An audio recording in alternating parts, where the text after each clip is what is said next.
Bada bing, bada boom. You know what it is. Geeks are back. We got another picks and predictions video. Coming off the real pay-per-view in December. The O-Town card, absolutely phenomenal.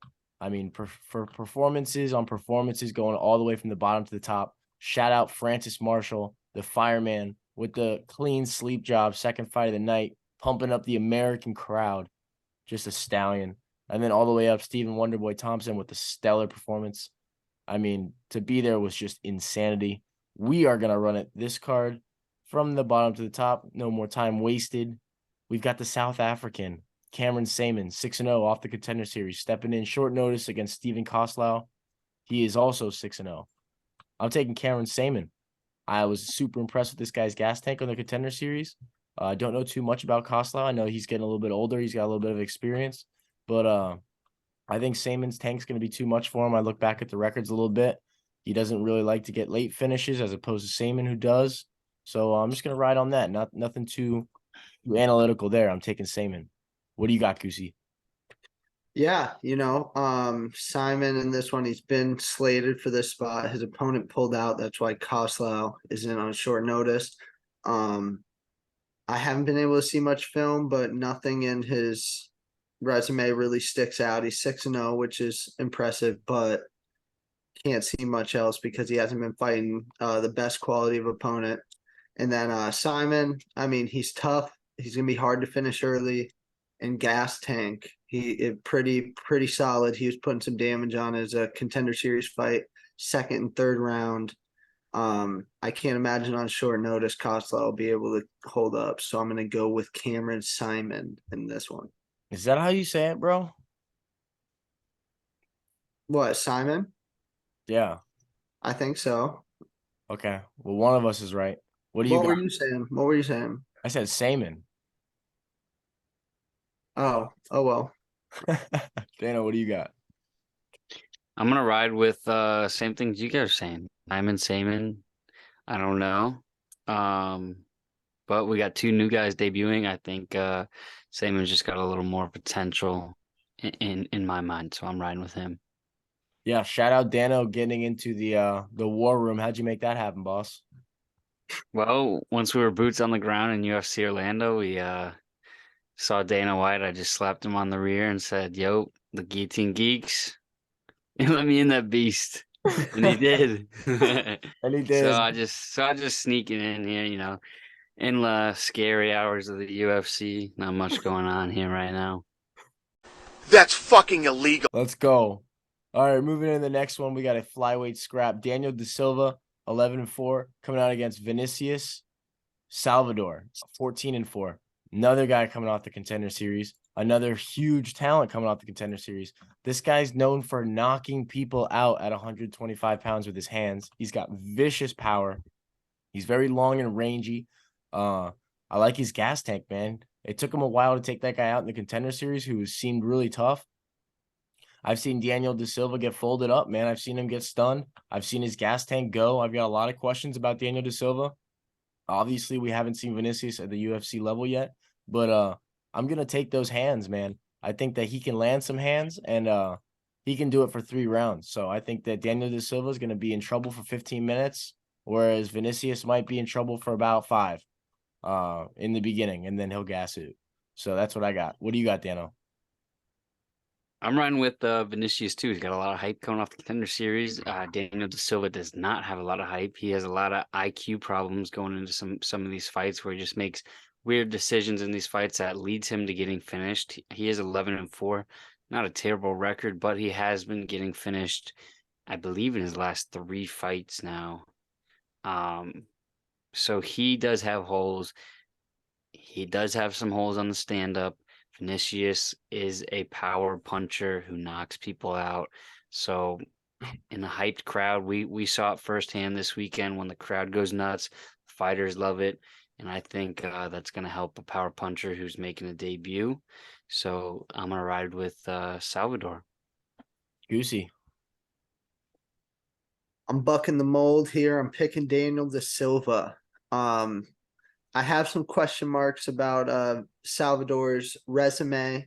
He has not fought the strongest quality of opponent. He did have a really good fight on the Contender Series, but Dana ended up signing his opponent too because he went through that war with appendicitis or something crazy and was in the hospital after. So I mean, he wasn't at 100% in that one. I think De Silva, he's been in the UFC. He's been dangerous. He just hasn't had that good luck. I think that could change here. I see a lot of the value on him in this one, especially at a pretty decent underdog. So give me De Silva. Let's go. Moving right into the next bout. We've got another really good scrap going down at featherweight. Erik Silva versus TJ Brown. Erik Silva is going to be making his debut off the Contender Series, I believe. 9-1. And you got TJ Brown, who's 16-9. Been in the UFC for a little bit, making his rounds. This one's really tough for me because we don't have too much on Erik Silva. Obviously, he seems like a pretty splendid talent coming off the show. But TJ Brown's a dog. I mean, like it or not, this guy, he's pretty ruthless in there, and he can test you. I mean, you got to be a real brute to beat him. Erik Silva. Yeah, man, I could see him catching a sub, but I mean, TJ Brown's probably going to be winning a lot of minutes in this fight. I'm not going to lie. I see Erik Silva as like the more dangerous guy. But I see TJ Brown as the minute winner in this fight. So, I mean, you'd have to look at the odds to really get a better grip on where you'd want to go. I feel like if it's even, you can take the power side with Silva, but TJ Brown would not surprise me at all. So I'll probably stay away from this one. If I got to pick a side, conservatively, I'd take TJ Brown. So what do you got, Dano? I'm gonna ride with Erik Silva on this one. I just think he's a little bit more dangerous. TJ Brown has been beating just like the bottom tier of the guys. He doesn't really show too much potential. He's getting up there in age and he's just so low in the rankings that I feel like they're just trying to maybe throw Erik Silva a win rather than keep TJ Brown going because he has shown his deficiencies in fighting and scraping by close decisions when he should be beating the guys if he was to be a big prospect. And I think there's some papers around here saying that if TJ Brown loses this one, that he'll probably be cut. So I probably shouldn't be saying that, but I think I saw a paper in this office that is not good for TJ Brown. So I'm gonna ride with Erik Silva. Let's see what happens. Juicy. Picking Erik Silva too. I don't know if you guys saw, but I saw him this weekend in Orlando at Jorge's Icon FC. He was in the corner for one of the guys. It might have been Penafiel or somebody, but he looks to be in good shape. He's obviously in camp mode. He's been helping other people in camp, so the whole gym's been ready. On the other hand, TJ Brown, he is at the Kraus gym, which has seen better days than recent times. And I think that Silva, like you said, is more dangerous here. So I am going to pick him to win. Completely even lined. Let's go. All right, we're moving to the next scrap. We got a 205 scrap, a little light heavyweight tech, little OSP tech, little 26-16 veteran tech against Antonio Tricoli, 12-3. I'm not gonna cap here. I don't know too much about Antonio Tricoli. I got to do some more dabbling. So I'm gonna probably keep my opinion out of the air on this one. Didn't really get the time to flow through the Tricoli mixtape. But you know what I have heard though is that he doesn't really have too much knockout power. So that's all I got. Dano, what do you have? I'm gonna ride with OSP. I think this is where we could see a veteran kind of school a young buck in this fight, even though he's not too young, he's 32, but I believe he's making a debut, right? Yeah, I think so. Yeah, so I'm going to take the experience and just the level resume that OSP has. I could see OSP staying at distance. I know OSP isn't the most active or flashy, quick striker that he once used to be, but he does have a good front kick, good teep kick. I know this guy's pretty decent on the ground. Let me see. He's got around 4 takedowns per 15 minutes. With 100% takedown accuracy, but I just feel like OSP is going to be too good on the ground. He's got a very underrated ground game, and I I think this one will just kind of be a experience wins this fight. So I'm gonna ride with OSP in this one. Let's go. They seem to be dead even. What do you got, Goose? Oh yeah, baby. One more time, I'm going with OSP because he is getting older. He's a little bit slower on the feet, but he's still very strong and he's got good grappling defense. And I think if he can stuff the takedowns here, he'll let his length do the work and get a decision. So OSP by decision in this one is going to be the play. Fire. We're moving to the next one. We got another featherweight scrap. Billy Quarantillo, 16-4, coming out against Alexander Hernandez, 13-5. Alexander Hernandez definitely has the tougher schedule in the past, tougher level of competition. Billy Quarantillo, though, is on a run, man, and he's good, and he's got a dog in him, and I'm not fighting against this Billy Q momentum. I'm riding it. I think that in this fight, it's going to be super tough for him in the beginning because, Hernandez is a squirmy, quick, athletic dude. It's hard to get your hands on him. But I do think that as this fight progresses, Billy's going to have enough chin to eat enough shots to get this to where he's going to have to get it. And I could see him putting away this fight late. I could even see him getting a sub, like second round, just catching him on a takedown or something because he loves those gillies. He's super furred up. Give me Billy Q. Let's get it. Goosey, what do you got? A B C D E F G H I J K L M N O P Q. It was always Q. Billy Q, that is. And I think that he gets it done via late round finish in this one because I can't bank on Alexander Hernandez's weight cut here. He is going to be the better fighter everywhere, but Billy Q likes to scrap, and Hernandez has struggled in scraps recently. So I'm going to take Billy Q here, round 3. Interesting entire take right there, Guso. What do you got, Dan? I like Billy Q in this one. You guys have pretty much said everything as to why I like Billy Q. I do like the late round finish. The weight cut is going to be something to look at, though, because Hernandez is a decent sized dude, and this will be, I believe, his first time coming down to featherweight. I've seen some pictures of him recently, and he's already looking like chiseled out like a couple weeks ago. So he's got to cut even more weight to get down to featherweight level. I feel like that gas tank could run out on him because Billy Q does push a good pace. He is 34, but he did start MMA late, so he doesn't have as many miles on him as a normal 34-year-old would. He's also in the gym with Favola, who I believe Favola's kind of got a little similar, maybe a quite similar body frame and just body to Alexander Hernandez. I don't know if they fight the same, but I believe they have a pretty even body similarity. You know what I'm trying to say. And also Favola had that insane knockout, so the spirits are going to be high in that gym. He's going to be feeling good. He's going to get a lot of positive vibes going into this one, whereas Alex Hernandez is going to be trying to revamp his career. Excuse me, he's dropping down to featherweight, hoping for a dub. This is going to be a big one for him, and Billy Q's a tough task. So if it's a bad weight cut, I'm for sure picking Billy Q, but even without it, I'm gonna ride with him. So let's see what he does. Let's go.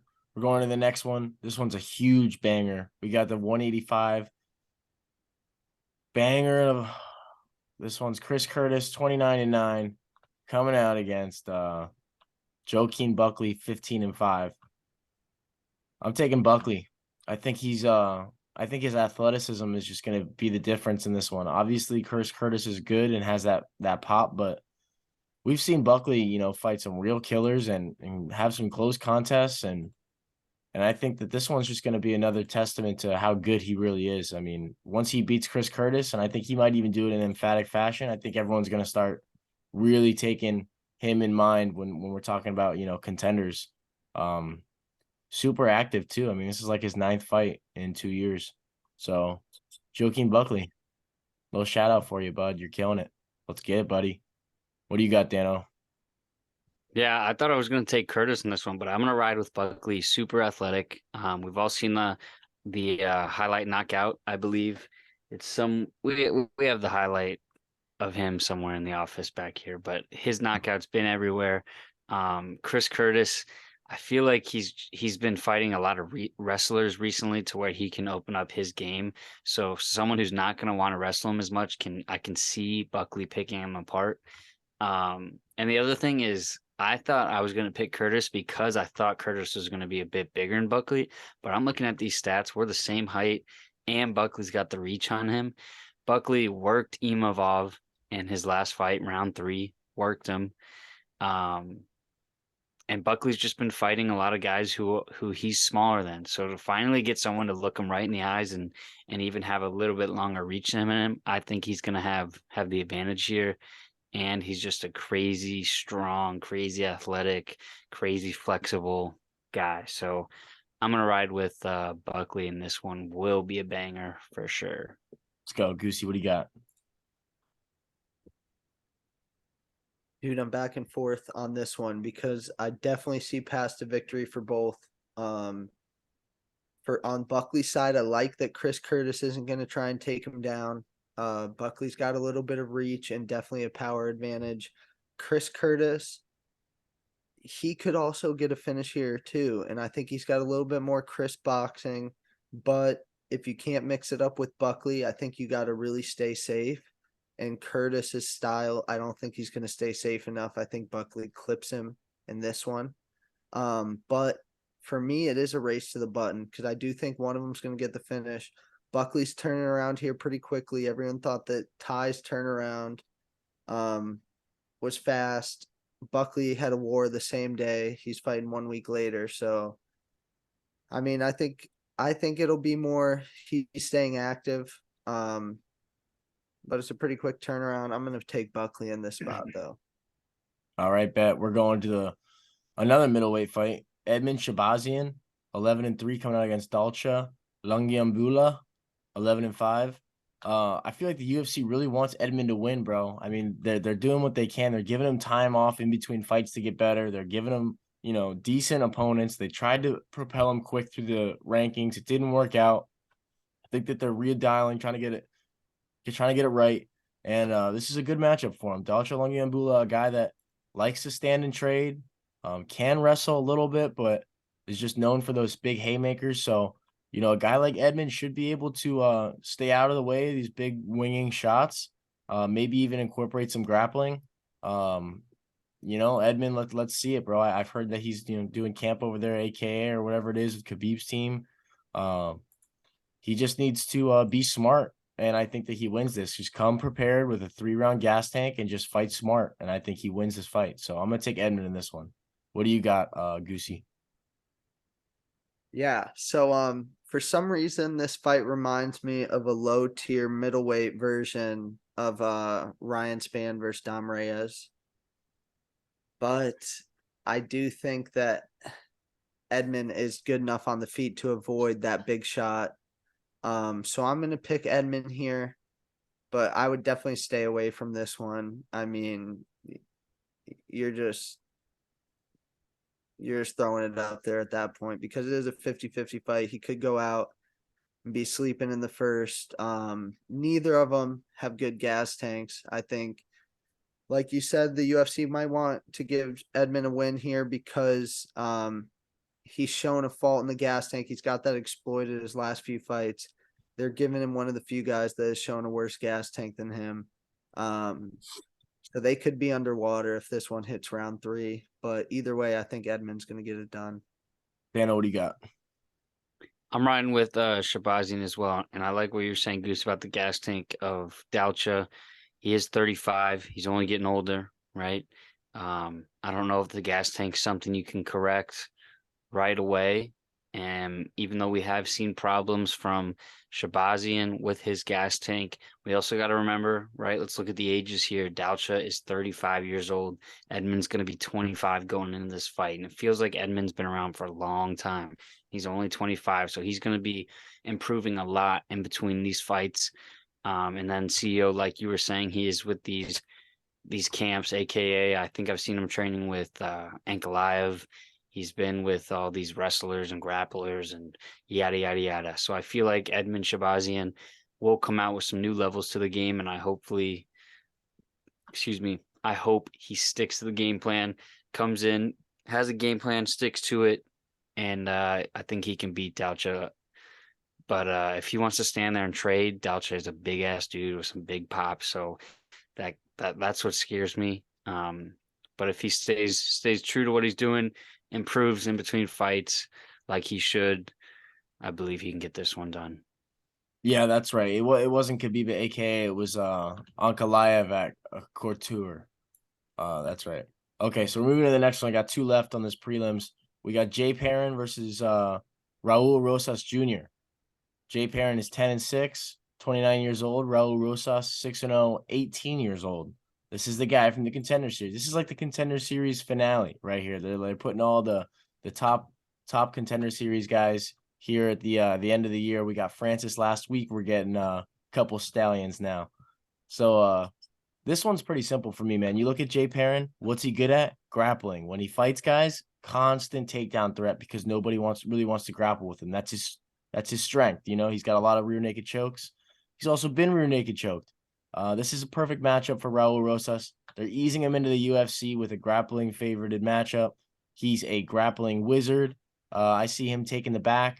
I see him getting a lot of control time. I think that this is sub or be subbed in a sense. I think that a finish can happen quickly. Guys are going to be yanking for arms, yanking for legs. I think Rosas wins, though. I mean, the kid's grappling's elite. Jay Perrin, not the biggest guy, so give me Rosas. I mean, the guy looks fucking 18 years old, but he's swole as shit. So let's get it. What do you got, Dano? Yeah, I'm riding with Rosas, and I think the key thing that I'm looking at that you said was they're trying to ease him into the UFC. I don't think, simply put, I don't think Jay Perrin is that good of a bantamweight.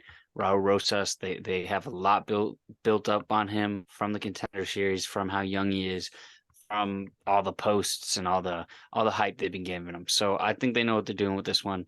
Give me Raul Rosas inside the distance. What do you got, Goosey? I'm taking Rosas here because when I do see this fight play out, I think a lot of it is spent in the grappling exchanges. And while Rosas is 18, he's very strong for that bantamweight class because, I mean, he doesn't have that man muscle yet. He's not filled out. His frame, I'm guessing he's going to end up in about the lightweight class, 155. But for right now, he can make this smaller weight class. And Perrin, who's not a big bantamweight, I think that's going to be the biggest thing here. And then Rosas, he has a very good gas tank as well. Perrin, we've seen him come on strong at the end of fights, but even he's tired in those. Rosa just pushed a pace all 15 minutes on the Contender Series. I think he does it again. Raul Rosas, decision or submission, one of them. Let's go. We're moving into the prelim.